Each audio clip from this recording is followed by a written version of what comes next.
इहो अवतार थियो आदि पुरुष जो, पर ॿियनि सभिनी अवतारनि जो हाल कहिड़ीअ तरह आहे, कृपा करे उहो बि ॿुधायो। मैत्री ऋषीश्वर चयो त हे विदुर, जॾहिं महाप्रलय थियण सां चौतरफ़ जलमय थी कुझु ॾिसण में नथे आयो, तॾहिं उन आदि पुरुष शेषनाग जी छातीअ ते सैन कयो त उनजे दुन मां हिकिड़ो कमल जो तिजलेदार गुल निकितो, जंहिंमां ब्रह्मा प्रकट थी उन गुल ते अची वेठो ऐं वीचार करणु लॻो त मूंखे कंहिं पैदा कयो आहे ऐं हीउ कमल जो गुल कंहिंजे कुदरत सां बीठो आहे। इन चिंता में ब्रह्मा कमल जे गुल जी डांडी वठी 1000 वरहनि ताईं पाणीअ में अंत वठण वास्ते वियो, पर उनजो पार न पाताईं। तॾहिं हार मञी वरी उन गुल ते अची वेठो। तॾहिं ब्रह्मा उन सोच में गलतान हो। तॾहिं हीअ आकाशवाणी थी त हे ब्रह्मा, परमेश्वर जो तप ऐं भजन कर त तोखे ज्ञान मिलंदो। इहो आवाज़ु ॿुधी ब्रह्मा परमेश्वर जो ध्यानु कयो। तॾहिं ब्रह्मा जे हृदय में ज्ञान जो प्रकाश थियो ऐं हिन रीति ॾिसण में आयो त हिकिड़ो पुरुष शेषनाग जे छातीअ ते शाम रूप महासुंदर चतुर्भुज लक्ष्मीअ समेत सुम्हियो पियो आहे, जंहिंजे दुन मां कमल जो गुल निकितो आहे ऐं मां उन गुल मां पैदा थियो आहियां ऐं उन पुरुष संसार जे उत्पत्तीअ जो कमु मूंखे सौंपियो आहे।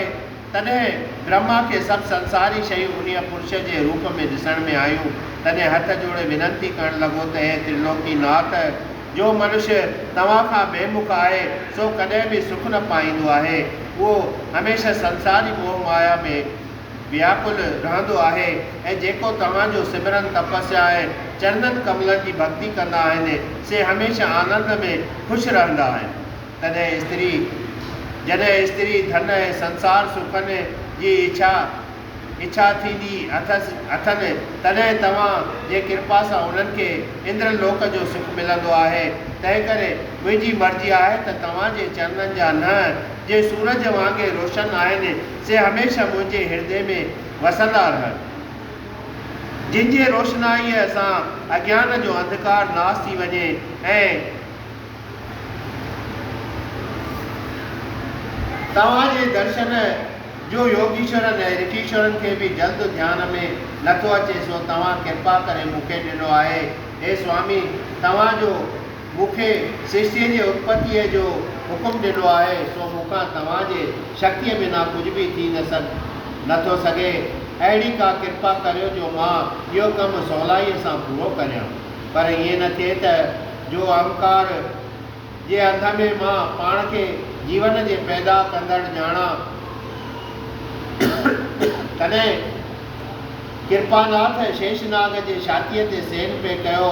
ब्रह्मा ॾे निहारे चयो त जेकी तूं चवे थो तीअं ई थींदो, पर तूं पंहिंजो मन परमेश्वर जे तप ऐं सिमरन में लॻाईंदो रहो ऐं काम, क्रोध, लोभ ऐं अहंकार खां परे रहो ऐं इंद्रियनि खे पंहिंजे वस में रख।